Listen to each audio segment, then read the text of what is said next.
नमस्कार दोस्तों। आज का जो हमारा केस रहने वाला है उसका टाइटल है आरबी जोधामल वर्सेस सीआईटी। तो इस केस के फैक्ट्स के ऊपर आते हैं।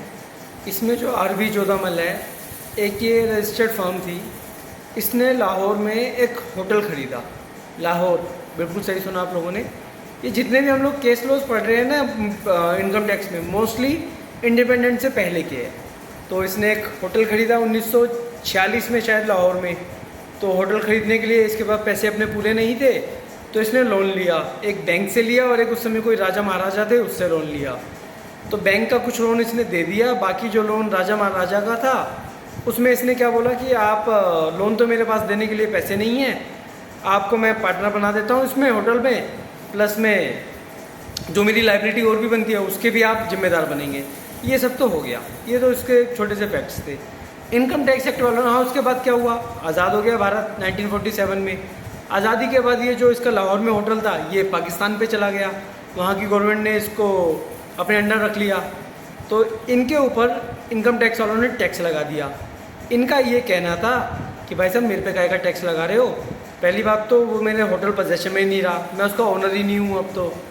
दूसरा, भाई साहब मेरे को तो बहुत लॉस हुआ है, क्योंकि मैंने तो जो लोगों से ब्याज ले रखा था उसका इतना मैंने इंटरेस्ट पे किया है कि इनकम तो मुझे कुछ हुई नहीं। ये इनकी कंटेंशन थी। इनकी कंटेंशंस को जो इनकम टैक्स आईटीओ होता है, जो कमिश्नर होता है, वहाँ तक किसी ने नहीं सुना। तो ये फाइनली सुप्रीम कोर्ट का दरवाज़ा खटखटाते हुए अपील में पहुँचे हैं। तो सुप्रीम कोर्ट के सामने इशू सिर्फ एक की था कि जब हम बात करते हैं सेक्शन 22 इनकम टैक्स एक्ट 1961 का, जो बात करता है कि भाई income from house hold property में आप कोई भी इनकम किसी भी पर्सन को अगर ड्राइव हो रही है, मिल रही है हाउस होल्ड प्रॉपर्टी से, तो आप उसके ऊपर टैक्स कब लगा सकते हो, उसके एसेंशियल सेटिस्फाई करते हैं या नहीं करते। तो मैंने कि जैसे कि आपको पिछली वीडियोस में भी बताया था, जब हम सेक्शन 22 को देखते हैं ना, तो उसको जब एसेंशियल्स पढ़ते हैं तो उसमें एक टर्म आती है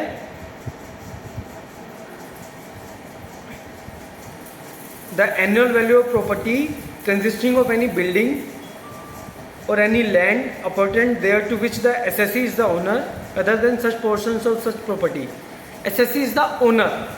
तो सुप्रीम कोर्ट ने ये देखा कि ये ओनर जो शब्द का इस्तेमाल किया गया है सेक्शन 22 में, ये ओनर क्या होता है। अब हिंदी में अगर मैं आपको बताऊँ आम बोलचाल की भाषा में, ओनर मतलब मालिक। अगर किसी भी प्रॉपर्टी का मैं अगर ओनर नहीं हूँ तो मुझसे टैक्स नहीं लिया जा सकता। एग्जाम्पल के तौर पर मैं यहाँ बैठा हूँ इस ऑफिस में, मैं इस अगर प्रॉपर्टी का ओनर नहीं हूँ तो टैक्स देने की जिम्मेदारी मेरी नहीं बनती। मैं तो यहाँ पर का एक एम्प्लॉई हूँ या टेनेंट कह सकते हो, या जो भी आप कहना चाहो। अगर मेरे पास इसका मालिकाना हक नहीं है तो गवर्नमेंट मुझसे टैक्स नहीं ले सकती, जो इसका ओनर है उससे टैक्स लिया जाएगा। ये होता है एक ओनर की डेफिनेशन। अगर मैं इस प्रॉपर्टी की केयर टेकर हूँ, प्रॉपर्टी का केयर टेकर हूँ, प्रॉपर्टी का ध्यान रख रहा हूँ, तब भी मैं इसका ओनर नहीं कहलाऊँगा। तो सुप्रीम कोर्ट ने माना कि भाई ये जो अपेलेंट था ये उस समय इसके ओनर नहीं था। प्लस में सुप्रीम कोर्ट ने जो पाकिस्तान का ऑर्डिनेंस आया था जिसके अकॉर्डिंग ये होटल को एक्वायर कर लिया गया था, उसको भी अच्छे से एनालाइज किया और ये पाया कि भाई इसके पोजेशन में नहीं है, इसका कोई कंट्रोल नहीं रहा उस होटल के ऊपर उस असेसमेंट ईयर में जब आप टैक्स लगाने की बात कर रहे हो। तो केस का डिसीजन जो था वो अपेलेंट के फेवर में आया। इसकी अपील को अलाउ कर दिया गया और इनकम टैक्स के अथॉरिटी के द्वारा जो टैक्स लगाया गया था इनके ऊपर, उसको हटा दिया गया। ये इस केस के फैक्ट्स थे।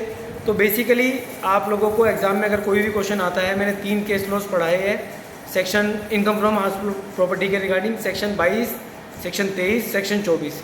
इन तीनों सेक्शन को अच्छे से एग्ज़ाम में आपको लिखना होगा और केस के फैक्ट्स, क्वेश्चन के फैक्ट्स के अकॉर्डिंग आपको केस उसमें डाल के अपने आंसर को वेल प्रिपेयर करना पड़ेगा। मिलते हैं किसी नेक्स्ट वीडियो में। अगर वीडियोज़ अच्छी आई, पसंद आई हो और अच्छी लगी हो तो लाइक और शेयर करके चले जाना। पैसे तो आपके लगते नहीं है, इसमें कुछ रिक्वेस्ट है, बाकी आप लोगों की मर्ज़ी है। धन्यवाद।